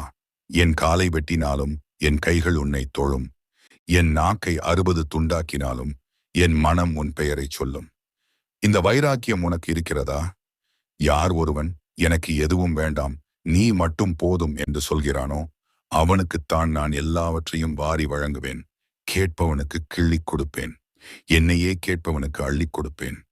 நீ எதை செய்யப் போகிறாய்? ஐந்தாவது, நன்றி எனும் மந்திரம். தி மேஜிக் ஆஃப் கிராட்டிடியூட். நீ இதுவரை இழந்ததைப் பற்றியே அழுது கொண்டிருக்கிறாய். ஆனால் நான் உனக்கு கொடுத்ததைப் பற்றி என்றைக்காவது நன்றி சொல்லி இருக்கிறாயா? இன்று காலை கண் விழித்தாயே, எத்தனை பேரால் விழிக்க முடியவில்லை தெரியுமா? அது நான் கொடுத்த பரிசு. உனக்கு சாப்பிட உணவு இருக்கிறதே, அது நான் கொடுத்த அன்னம். உன் கால்கள் நடக்கிறதே, உன் கண்கள் இந்த காட்சியை பார்க்கிறதே, இவையெல்லாம் சாதாரணமா? என்னிடம் குறை சொல்வதை நிறுத்து. நன்றி சொல்லத் தொடங்கு. நன்றி அப்பா, இந்த சோதனையை கொடுத்ததற்கும் நன்றி. இதில் ஏதோ பாடம் வைத்திருக்கிறாய், நன்றி. எப்போது நீ கஷ்டத்துக்கும் நன்றி சொல்கிறாயோ அந்த கஷ்டம் அதன் பிடியை தளர்த்திவிடும். நேர்மறை எண்ணங்கள், பாசிட்டிவ் வைப்ரேஷன், உன்னை சுற்றிலும் ஒரு கவசத்தை உருவாக்கும். 6, உனக்கான ரகசியம். இறுதியாக ஒரு ரகசியம் சொல்கிறேன். நீ தேடும் நிம்மதி இமயமலையில் இல்லை, ராமேஸ்வரத்தில் இல்லை, காசியில் இல்லை. அது எங்கே இருக்கிறது தெரியுமா? எதிர்பார்ப்பை நிறுத்துவதில்தான் நிம்மதி இருக்கிறது. மனைவி இப்படித்தான் இருக்க வேண்டும், பிள்ளைகள் இப்படித்தான் இருக்க வேண்டும், நண்பர்கள் இப்படித்தான் நடக்க வேண்டும் என்று நீ ஒரு பட்டியல் போட்டு வச்சிருக்கிறையே, அந்த காகிதத்தை கிழித்து போடு. யார் எப்படி இருக்கிறார்களோ அவர்களை அப்படியே ஏற்றுக்கொள். யாரையும் மாற்ற முயற்சி செய்யாதே. உலகத்தை மாற்ற நினைப்பது பைத்தியக்காரத்தனம். உன்னை மாற்றிக்கொள்வதே ஞானம். இன்று முதல் நீ ஒரு சாட்சி, விட்னஸ். நடப்பதை வேடிக்கை பார். சிவனே, இது உன் லீலை என்று சிரித்துக்கொண்டே கடந்து போ. நீ எதையும் சுமக்காதே, நான் இருக்கிறேன் சுமக்க. உன் வேலை என் மடியில் உட்கார்ந்து கொண்டு பயணத்தை ரசிப்பது மட்டுமே. என் கண்மணியே, இந்த பகுதி உன் அகந்தையை உடைத்ததா? தேரின் லகானை என் கையில் கொடுக்க நீ தயாரா? 8ஆம் பகுதிக்கு செல்ல தயாராக இருக்கிறாயா? இதோ 8ஆம் பகுதி. இது உனக்கு மிகவும் சுவாரஸ்யமாக இருக்கும். இதுவரை நீ வெளியே தேடிக் கொண்டிருந்த ஒன்றை நான் உனக்குள்ளேயே காட்டப் போகிறேன். ஒரு கதையோடு ஆரம்பிக்கிறேன். கூர்ந்து கேள். பகுதி 8. கஸ்தூரி மானும் உனக்குள் இருக்கும் வாசனையும். என் உயிரின் உயிரே, இன்று உனக்கு ஒரு ரகசியத்தை சொல்லப் போகிறேன். இது ரகசியம் மட்டுமல்ல, இதுதான் உன் வாழ்க்கையின் மிகப்பெரிய புதிர். நீ அமைதியற்றவனாய் அலைகிறாய், கோவிலுக்கு ஓடுகிறாய், ஜோதிடர்களிடம் கை நீட்டுகிறாய், பரிகாரங்கள் செய்கிறாய், மனிதர்களிடம் ஆறுதல் தேடுகிறாய். எனக்கு எங்கே நிம்மதி கிடைக்கும், என் பிரச்சனைக்கு எங்கே தீர்வு கிடைக்கும் என்று ஊர் ஊராகச் சுற்றுகிறாய். 1. கஸ்தூரி மானின் கதை, த மஸ்க் டியர். காட்டில் கஸ்தூரி மான், மஸ்க் டியர் அப்படின்ற ஒரு வகை மான் இருக்கிறது. ஒரு நாள் அந்த மானுக்கு திடீரென்று ஒரு தெய்வீகமான நறுமணம் வீசத் தொடங்குகிறது. அதுவரை அது நுகராத ஒரு அற்புத வாசனை அது. அந்த மான் திகைத்துப் போகிறது. எங்கிருந்து வருகிறது இந்த வாசனை? இது சொர்க்கத்தின் வாசனையோ என்று அது காடு முழுவதும் ஓடத் தொடங்குகிறது. புதர்களில் தேடுகிறது, மரங்களில் தேடுகிறது, குகைகளில் நுழைகிறது. முட்களில் பட்டு அதன் உடல் கிழிகிறது, பாறைகளில் மோதி இரத்தம் வருகிறது. ஆனாலும் அது நிற்கவில்லை. அந்த வாசனையின் மூலத்தை கண்டுபிடிக்க அது வெறிபிடித்தது போல் அலைகிறது. கடைசியில் உடல் சோர்ந்து மூச்சு இறைத்து அந்த மான் கீழே விழுகிறது. சாகும் தருவாயில் அது தன் உடலை நக்கி பார்க்கிறது. அப்பொழுதுதான் அதற்கு அந்த உண்மை புரிகிறது. அந்த தெய்வீக வாசனை அந்த காட்டில் இருந்த பூக்களில் இருந்தோ மரங்களில் இருந்தோ வரவில்லை. அந்த வாசனை அந்த மானின் தொப்புள் கொடியிலிருந்தே மஸ்க்லாண்ட் வெளிவந்தது. அது தனக்குள்ளேயே இருந்த வாசனையை உலகம் முழுவதும் தேடி தேடி தன்னைத்தானே அழித்துக் கொண்டது. நீயும் அந்த மானும் ஒன்றுதான். என் குழந்தையே, நீ தேடும் அந்த அற்புதம், அந்த சக்தி, அந்த நிம்மதி, அது எதுவும் இமயமலையிலோ கைலாயத்திலோ அல்லது எந்த கோவிலின் கர்ப்ப கிரகத்திலோ இல்லை. அது உனக்குள்ளேயே இருக்கிறது. நீ ஏன் வெளியே தேடுகிறாய்? நான் உனக்குள்ளேயே குடிகொண்டிருக்கிறேன். உன் இதயம்தான் என் கைலாயம், உன் ஆன்மாதான் என் லிங்கம், உன் ஒவ்வொரு மூச்சும் என் பூஜை. இதை உணராமல் நீ கஸ்தூரி மானை புயரங்களில் முட்டி மோதி இரத்தம் சிந்திக் கொண்டிருக்கிறாய். நிறுத்து, ஓடுவதை நிறுத்து. உனக்குள் பார், அந்த வாசனை உன்னிடமிருந்தே வருகிறது. டிவி, நீ பலவீனம் அல்ல, நீ ஒரு உறங்கும் எரிமலை. உன்னை யாரோ மட்டம் தட்டிவிட்டார்கள், உன்னை யாரோ நிராகரித்து விட்டார்கள் என்று மூளையில் முடங்குகிறாயே. உனக்கு உன் சக்தி தெரியவில்லை. ஒரு யானைக்கு தன் பலம் தெரியாது என்பார்கள். அதை ஒரு சிறிய சங்கிலியால் கட்டி போட்டு விடுவார்கள். அந்த யானை நினைத்தால் ஒரே இழுப்பில் அந்த சங்கிலியை அறுத்துக்கொண்டு அந்த கட்டிடத்தையே தரைமட்டமாக்க முடியும். ஆனால் இது தன் பலத்தை மறந்துவிட்டு பாகனின் குச்சியைக் கண்டு பயப்படுகிறது. நீ அந்த யானை. முகம், குடும்பம், பயம் என்ற சிறிய சங்கிலிகளால் நீ கட்டப்பட்டிருக்கிறாய். நான் ஏழை, நான் சாதாரணமானவன், எனக்கு அதிர்ஷ்டமில்லை என்று நீயே உன்னை நம்ப வைத்துக் கொண்டிருக்கிறாய். விழித்துக்கொள், நீ சிவனின் அம்சம். நெருப்பிற்கு குளிர் தெரியுமா? சூரியனுக்கு இருட்டு தெரியுமா? அதுபோல என் பிள்ளையான உனக்கு தோல்வி என்பதே கிடையாது. தோல்வி என்பது நீ போட்டுக்கொண்டிருக்கும் ஒரு வேஷம். அந்த வேஷத்தை கலைத்துவிடு. மூன்றாவது கண், த தேர்ட் ஐ, விஸ்டம். எல்லோரும் என் நெற்றிக் கண்ணை பற்றி பேசுகிறார்கள். சிவன் கண்ணை திறந்தால் உலகம் அழியும் என்று பயப்படுகிறார்கள். முட்டாளே, என் மூன்றாவது கண் அழிவுக்கானது அல்ல, அது அறிவிற்கானது. விஸ்டம். உனக்கும் அந்த மூன்றாவது கண் இருக்கிறது, ஆனால் அது மூடியிருக்கிறது. 2 கண்கள் உலகத்தை மாயையை பார்க்கும். இவன் என் எதிரி, இவன் என் நண்பன், இது தங்கம், இது குப்பை என்று பிரித்து பார்க்கும். 3வது கண் ஞானக்கண், உண்மையை பார்க்கும். எதிரியும் சிவன், நண்பனும் சிவன், நடப்பது எல்லாமே நாடகம் என்று பார்க்கும். இன்று முதல் உன் 3வது கண்ணை திறக்க முயற்சி செய். உனக்கு ஒரு பிரச்சனை வந்தால் அதை உன் சாதாரண கண்களால் பார்க்காதே. ஐயோ பிரச்சனை என்று பதறாதே. ஞானக் கண்ணால் பார். ஓ, ஈசன் எனக்கு ஒரு புது விளையாட்டை கொடுத்திருக்கிறார், இதுல நான் எப்படி ஜெயிக்கிறேன் என்று பார்க்கிறார். இது எனக்கு ஒரு பயிற்சி என்று நினை. பார்வை மாறினால் காட்சியும் மாறும், நஞ்சு கூட மருந்தாக மாறும். 4. கண்ணாடி பேசும் மொழி, த மிரர் ரிஃப்ளெக்ஷன். உனக்கு இன்னொரு சூட்சுமம் சொல்கிறேன். இந்த உலகம் ஒரு பெரிய கண்ணாடி. நீ என்ன கொடுக்கிறாயோ அதுதான் உனக்கு திரும்ப வரும். நீ கண்ணாடியை பார்த்து சிரித்தால் அதுவும் சிரிக்கும். நீ முறைத்தால் அதுவும் முறைக்கும். நீ அழுதால் ஆபுசாலும் அழும். எல்லோரும் கெட்டவர்கள், உலகம் மோசம் என்று நீ நினைத்தால் உனக்கு நடப்பதெல்லாம் மோசமாகவே இருக்கும். ஏனென்றால் நீ அந்த பிம்பத்தையே உருவாக்குகிறாய். எல்லோரும் நல்லவர்கள், உலகம் என் வளர்ச்சிக்காகவே இயங்குகிறது என்று நீ நம்பினால் எதிரி கூட உனக்கு ஏணியாக மாறுவான். உன் மனதிற்குள் இருக்கும் எண்ணங்களை மாற்று. நான் வெற்றியாளன் என்று சொல். நான் ஆரோக்கியமாக இருக்கிறேன் என்று சொல். செல்வம் என்னை தேடி வருகிறது என்று சொல். நீ எதை சொல்கிறாயோ அதுவாகவே நீ மாறுகிறாய். இதுதான் என் சிருஷ்டியின் ரகசியம். ஐந்தாவது மந்திரம் அல்ல, மாற்றம். நீ என்கிடம் கேட்கலாம், அப்பா, நான் என்ன மந்திரம் சொல்ல வேண்டும்? நான் சொல்கிறேன், சமஸ்கிருத ஸ்லோகங்களோ கடினமான வரிகளோ தேவையில்லை. உன் வாழ்க்கையே ஒரு மந்திரமாக மாற வேண்டும். நீ செய்யும் தொழில் ஒரு பூஜை. நீ பேசும் வார்த்தை ஒரு அர்ச்சனை. நீ காட்டும் அன்பு ஒரு நைவேத்தியம். கோவிலில் போய் மணியடிப்பது மட்டும் பக்தி அல்ல.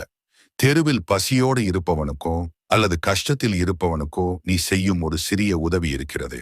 அதுதான் எனக்கு செய்யப்படும் மிகப்பெரிய அபிஷேகம். நீ எப்போது பிறர் முகத்தில் சிரிப்பை வரவழைக்கிறாயோ அப்போது நான் உன் உள்ளத்தில் சிரிக்கிறேன். 6. இன்றைய இரவின் பயிற்சி. இன்று இரவு நீ தூங்கும் முன் விளக்கை அணைத்துவிட்டு இருட்டில் உட்கார். உன் கண்களை மூடி உன் புருவ மத்தியில் நெற்றி பொட்டில் ஒரு சிறிய ஒளி தெரிவதாக கற்பனை செய். அந்த ஒளி மெல்ல மெல்ல பெரிதாகி உன் உடல் முழுவதும் பரவுவதை உணர். நான் உடல் அல்ல, நான் மனம் அல்ல, நான் ஒரு ஜோதி, நான் சிவம் என்று உனக்குள்ளேயே சொல். அந்த ஒரு நிமிடம் நீ உணரும் அந்த அமைதி, அதுதான் நான். இந்த அமைதியை ருசித்துவிடு. பிறகு உலகத்தின் எந்த இரைச்சலும் உன்னை பாதிக்காது. கஸ்தூரிமானி, வெளியே ஓடாதே. நில், கவனி, உணர். புதையல் உன் காலடியிலேயே இருக்கிறது. என் கண்மணியே, கஸ்தூரிமானின் கதை உனக்கு புரிந்ததா? நீ தேடியது உனக்குள்ளேயே இருப்பதை உணர்கிறாயா? 9ஆம் பகுதிக்குச் செல்லத் தயாராக இருக்கிறாயா? என் உயிரே, உன் ஆன்மாவின் ஒவ்வொரு அணுவிலும் என் வார்த்தைகள் ஊடுருவி அங்கிருக்கும் சோர்வை விரட்டி அடிப்பதை நான் உணர்கிறேன். நாம் இந்த பயணத்தின் இறுதி தருணங்களை நெருங்கிவிட்டோம். இதோ 9ஆம் பகுதி. இது மிகவும் முக்கியமானது. இதுதான் உன் வாழ்க்கையின் திருப்புமுனை. கவனமாக ஒவ்வொரு வரியையும் சுவைத்துப்படி. ஈசனின் குரல், பகுதி 9. விடியலுக்கு முந்தைய இருளே அடர்த்தியானது. பயந்து ஓடிவிடாதே. என் கண்மணியே, இன்று உனக்கு ஒரு எச்சரிக்கையையும் ஒரு மிகப்பெரிய உண்மையை சொல்லவும் வந்திருக்கிறேன். நீ கவனித்திருக்கிறாயா? ஒரு ஓட்டப்பந்தயத்தில் எல்லாரும் ஓடுவார்கள். ஆனால் அந்த இறுதி கோடு நெருங்கும் போதுதான் பலருக்கு மூச்சு வாங்கும், கால் வலிக்கும், இனி என்னால் முடியாது என்று தோன்றும். பாதி தூரம் ஓடியவனை விட இறுதி கோட்டை தொடப்போகும் தருணத்தில்தான் சோதனை அதிகமாக இருக்கும். நீ இப்போது அந்த நிலையில் இருக்கிறாய். அப்பா, எல்லாம் முடிந்துவிட்டது, இனி எனக்கு விடிவே இல்லை என்று எப்போது உன் மனம் முழுமையாகச் சோர்ந்து போகிறதோ, எப்போது உன் நம்பிக்கை நூல் அருந்துவிடும் நிலைக்கு வருகிறதோ, சரியாக அந்த வினாடிக்கு அடுத்த வினாடிதான் நான் உனக்காக காத்திருக்கும் அந்த அற்புதம் நிகழப்போகிறது. பலர் என்ன செய்கிறார்கள் தெரியுமா? புதையலை தேடித் தோண்டுகிறார்கள். 99 அடி தோண்டிவிட்டு இங்கே எதுவும் இல்லை என்று களைத்து போய் திரும்பி விடுகிறார்கள். ஆனால் இன்னும் ஒரே ஒரு அடி, அந்த 100வது அடியை தோண்டியிருந்தால் புதையல் கிடைத்திருக்கும். நீ அந்த 99வது அடியில் இருக்கிறாய். இப்போது மண்வெட்டியை போட்டுவிட்டு திரும்பி விடாதே. நான் உனக்கு சொல்கிறேன், இன்னும் ஒரே ஒரு அடி, அதுதான் உனக்கான சோதனை. 1. அணைக்கட்டு உடையும் தருணம். ஒரு அணைக்கட்டை பார். அதில் நீர் மட்டம் உயர்ந்து கொண்டே இருக்கும். வெளியே பார்ப்பதற்கு அணை அமைதியாகத்தான் இருக்கும். ஆனால் உள்ளே நீரின் அழுத்தம் பயங்கரமாக இருக்கும். அந்த அழுத்தம் எப்போது தாங்க முடியாத அளவுக்கு உயர்கிறதோ அப்போதுதான் மதகுகள் திறக்கப்படும். தண்ணீர் சீறிக்கொண்டு பாயும். உன் வாழ்க்கையும் அப்படித்தான். இப்போது உனக்கு கஷ்டங்கள், அவமானங்கள், கடன்கள், நோய்கள் என்று அழுத்தம் கூடிக்கொண்டே போகிறது. நீ நினைக்கிறாய், நான் அழியப் போகிறேன் என்று. இல்லை, மதகுகள் திறக்கப்படப் போகின்றன. உன் கர்ம வினைகள் அனைத்தும் கழுவப்பட்டு உன் வாழ்க்கையில் இன்பம் எனும் வெள்ளம் பாயப்போகும் நேரம் இது. இந்த அழுத்தத்தைக் கண்டு பயந்து ஓடிவிடாதே. இது அழிவுக்கான அறிகுறி அல்ல, இது ஒரு மாபெரும் மாற்றத்திற்கான அறிகுறி. 2. இருளைக் கண்டு மிரளாதே. இரவு எப்பொழுது மிக கருமையாக, மிக அடர்த்தியாக இருக்கும் தெரியுமா? சூரியன் உதிப்பதற்கு சற்று முன்புதான். இப்போது உன் வாழ்க்கை இருண்டு கிடக்கிறதா? வழி தெரியாமல் திக்கித் திணறுகிறாயா? சந்தோஷம், ஆம், சந்தோஷப்படு. ஏனென்றால் சூரியன் உதிக்கப் போகிறது என்பதன் உறுதியான சாட்சிதான் இந்த அடர் இருள். நீ இப்போது அழுது கொண்டிருக்கும் அதே இடத்தில் நாளை நீ ஆனந்த கண்ணீர் வடிப்பாய். கடவுளே, இதற்காகத்தான் என்னை இவ்வளவு காக்க வைத்தாயா? இவ்வளவு பெரிய பரிசை தருவதற்காகத்தான் அந்த சிறிய விஷயங்களை பிடுங்கினாயா என்று நீயே வெட்கப்படுவாய். 3. நம்புவது போல் நடிக்காதே. உன்னில் பலர் செய்யும் தவறு இதுதான். நான் கடவுளை நம்புகிறேன் என்று வாயால் சொல்கிறீர்கள். ஆனால் உள்ளுக்குள் ஒருவேளை நடக்கவில்லை என்றால் என்ன செய்வது என்று மாற்றுத் திட்டம் போட்டு வைப்பீர்கள். கேள், என்கிடம் வரும்போது பிளான் பி இருக்கக்கூடாது. சிவன் பார்த்துக் கொள்வார் என்று முடிவெடுத்து விட்டால் நீ நடுக்கடலில் குதித்தாலும் நான் உன்னை தாங்குவேன். ஆனால் சிவன் காப்பாற்றுவார்.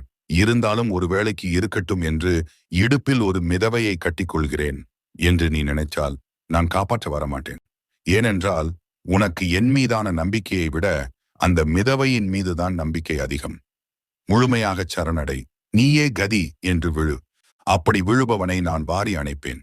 அரைகுறையாக நம்புபவனை நான் அவனது விதிப்படியே விட்டுவிடுவேன். நீ எந்த ரகம்? 4. மௌனத்தின் மொழி. சில நேரங்களில் நான் உன் பிரார்த்தனைக்கு பதில் சொல்லாமல் மௌனமாக இருக்கிறேன். அதை நீ நிராகரிப்பு என்று நினைக்கிறாய்.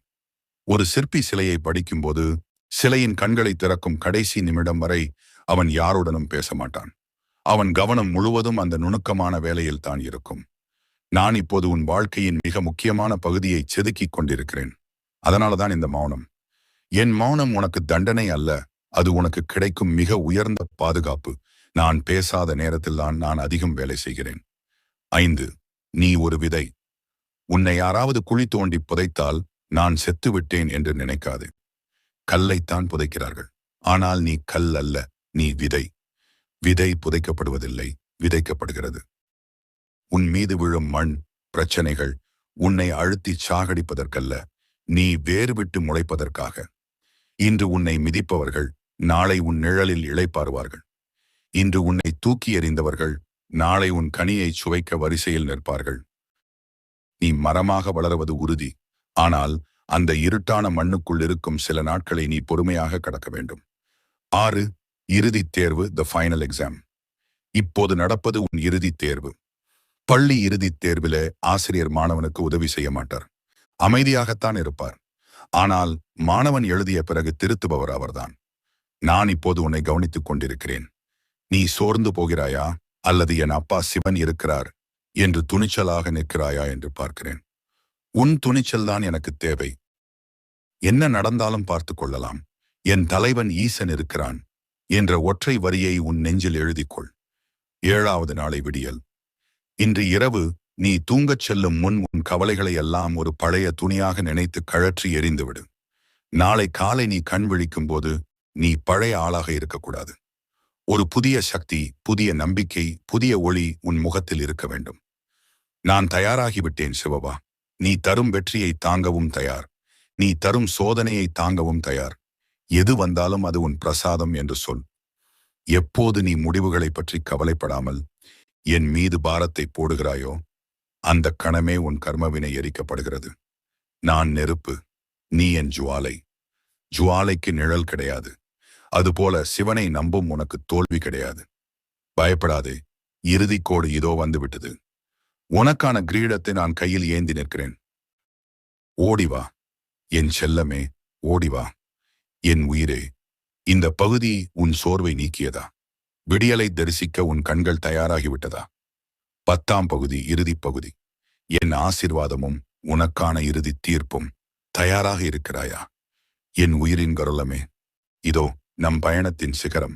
இது முடிவுரை அல்ல, இது உன் புதிய அத்தியாயத்தின் தொடக்க உரை. உன் கண்களை துடைத்துக்கொள், முதுகை நிமிர்த்திக்கொள். இதுவரை நீ கேட்டது ஆறுதல், இப்போது நீ கேட்கப் போவது அதிகாரம். இதுவரை நீ ஒரு மாணவனாக தேர்வு எழுதினாய். இன்று முடிவு வெளியாகும் நாள். உன் அப்பன் ஈசன் உன் நெற்றியில் வெற்றியின் திலகத்தை ஈழ வந்திருக்கிறேன். இந்த இறுதி பகுதியை உன் ஆன்மாவில் கல்வெட்டாக பதித்துவிடு. பகுதி 10. முடிவு அல்ல, இது பட்டாபிஷேகம். நீயே என் பிரம்மாஸ்திரம். என் தவ புதல்வா, வா என் அருகில் வந்து என் சிம்ம பீடத்தில் அமர். கடந்த 9 பகுதிகளாக நான் உன்னை தயார்படுத்தினேன். உன்னை செதுக்கினேன். உன் அகந்தையை எரித்தேன். உன் கண்ணீரை துடைத்தேன். ஏன் தெரியுமா? ஒரு சாதாரண மனிதனை உருவாக்கி அவனை சாகடிப்பதற்கு நான் இவ்வளவு மெனக்கெட மாட்டேன். நான் இவ்வளவு சிரத்தை எடுத்து உன்னை உருவாக்கியதற்கு காரணம் நீ எனக்கு ஒரு போர்வாள். இந்த உலகம் தர்மத்தை மறக்கும்போது, நம்பிக்கையை இழக்கும்போது, இதோ ஒருவன் இருக்கிறான் பார், இவன் வாழ்க்கையை நான் எப்படி மாற்றினேன் என்று பார் என்று உன்னை உதாரணமாக காட்டுவதற்காகவே நான் உன்னை தேர்ந்தெடுத்தேன். உன் வெற்றி இனி உன்னுடையது மட்டுமல்ல, அது என் கௌரவம். இன்று முதல, இந்த நிமிடம் முதல் நீ பழைய ஆள் இல்லை. நேற்று வரை நீ தோல்வியடைந்தவனாக இருக்கலாம். நேற்று வரை நீ கடனாளியாக இருக்கலாம். நேற்று வரை நீ நோயாளியாக இருக்கலாம். ஆனால் இப்போது நான் உனக்கு சிவ தீட்சை தருகிறேன். உனக்குள் இருந்த பயந்தாங்குழித்தனம் இறந்துவிட்டது. உனக்குள் இருந்த தாழ்வு மனப்பான்மை எரிந்துவிட்டது. இப்போது உனக்குள் எரிவது என் நெருப்பு. இனி நீ நடக்கும்போது பூமி அதிர வேண்டும். நீ பேசும்போது அதில் சத்தியம் ஒலிக்க வேண்டும். நான் சிவனின் பிள்ளை என்ற மெடுக்கு உன் ஒவ்வொரு அசைவிலும் இருக்க வேண்டும். ராஜா வீட்டுக்கன்று குட்டி தெரு நாயை பார்த்து பயப்படலாமா? நீ சிவனின் சிங்கம். கர்ஜனை செய். இறுதியாக உன் தந்தை உனக்கு 3 வரங்களை தருகிறேன். இதை நீ கேட்காமலே நான் தருகிறேன். முதலாவதாக வற்றாத ஜீவநதி எனும் வரம். இன்று முதல் உன் கையில் எடுக்கும் காரியம் எதுவாக இருந்தாலும் அதில் என் அருள் இருக்கும். நீ மண்ணை தொட்டாலும் அது பொன்னாகும் காலம் வந்துவிட்டது. உன் தேவைகள் நீ கேட்பதற்கு முன்பே பூர்த்தியாகும். இனி இல்லை என்ற சொல்லுக்கே உன் வீட்டில் இடமில்லை. இது என் சத்தியம். இரண்டாவதாக அபய கவசம் எனும் வரம். உன்னை யாரெல்லாம் வீழ்த்த நினைத்தார்களோ அவர்கள் கண் முன்னே நீ வாழ்ந்து காட்டுவாய். எந்த பில்லி, சூனியம், கண் திருஷ்டி, எதிர்மறை சக்தியும் உன்னை நெருங்காது. என் கழுத்தில் இருக்கும் வாசுகி பாம்பு உனக்கு காவலாக இருக்கும். உன்னை தொடுபவன் என்னை சீண்டுகிறான் என்று அர்த்தம். மூன்றாவதாக ஞானத் தெளிவு எனும் வரம். உலகம் குழம்பிக் கிடக்கும்போது நீ மட்டும் தெளிவாக இருப்பாய். பிரச்சனை வரும்போது அதற்கான தீர்வு உனக்கு மின்னல் போல தோன்றும். அடுத்த நொடி என்ன நடக்கும் என்ற உள்ளுணர்வு உனக்கு கிடைக்கும். நீ நடப்பது தரையில் அல்ல, என் ஞானத்தின் மீது. நான் உனக்கு இவ்வளவு சக்தியையும் தருவது நீ சோம்பேறியாக உட்கார்ந்து சாப்பிட அல்ல. எனக்கு ஒரு உதவி செய்வாயா? இந்த உலகத்தில் உன்னைப் போலவே எத்தனையோ பேர் அழுது கொண்டிருக்கிறார்கள். எத்தனையோ பேர் வழி தெரியாமல் தவிக்கிறார்கள். நீ கரையேறிவிட்டாய். இனி நீ அவர்களுக்கு கலங்கரை விளக்கமாக இருக்க வேண்டும். அழும் ஒருவனின் கண்ணீரை துடை. பசியோடு இருப்பவனுக்கு ஒரு பிடி சோறு போடு. வாழ்க்கையே போய்விட்டது என்று சொல்பவனுக்கு நான் இருக்கிறேன், சிவன் இருக்கிறார் என்று தைரியம் சொல். நீ செய்யும் ஒவ்வொரு உதவியும் நேராக எனக்கு செய்யும் பூஜை. என் பிள்ளையாக நீ வாழ்ந்தால் அகிலமே உன்னை வணங்கும். இனி எப்போதாவது உனக்கு பயம் வந்தால் நேராக வானத்தை பார். அந்த பரந்த ஆகாயம் நான். காற்றை உணர், அது என் சுவாசம். நெருப்பை பார், அது என் கோபம். நீரை குடி, அது என் கருணை. மண்ணில் நட, அது என் மடி. பஞ்சபூதங்களும் உன் அப்பன் வடிவம் என்று உணர்ந்த பிறகு உனக்கு ஏது பயம்? யார் கைவிட்டாலும் நான் உனக்குள் ஓம் நம சிவாய என்ற மந்திரமாக துடித்துக் கொண்டே இருப்பேன். என் கண்மணியே, வார்த்தைகளால் பேசுவதை நான் நிறுத்துகிறேன். இனி நான் செயலில் இறங்குகிறேன். இந்த 10 பகுதிகளையும் நீ படித்தது தற்செயல் அல்ல. இது உன் விதியை மாற்றி எழுதும் தருணம். இன்று இரவு நீ தூங்கும் போது ஒரு குழந்தையைப் போல நிம்மதியாக தூங்கு. நாளை சூரியன் உதிக்கும் போது நீ ஒரு புது அவதாரம் எடுத்திருப்பாய். உன் கண்கள் ஒளிரும், உன் நடை மாறும், உன் வாழ்க்கை மாறும். கதவு திறக்கப்பட்டு விட்டது. சிம்மாசனம் காலியாக இருக்கிறது. வந்து அமர். அதிகாரம் உன்னுடையது. வாழ்க்கை உன்னுடையது. வெற்றி உன்னுடையது. எதற்கும் அஞ்சாதே, எதற்கும் கலங்காதே. நான் இருக்கிறேன், நான் இருக்கிறேன், நான் இருக்கிறேன். ஓம் நம சிவாய, ஓம் நம சிவாய, ஓம் நம சிவாயம்.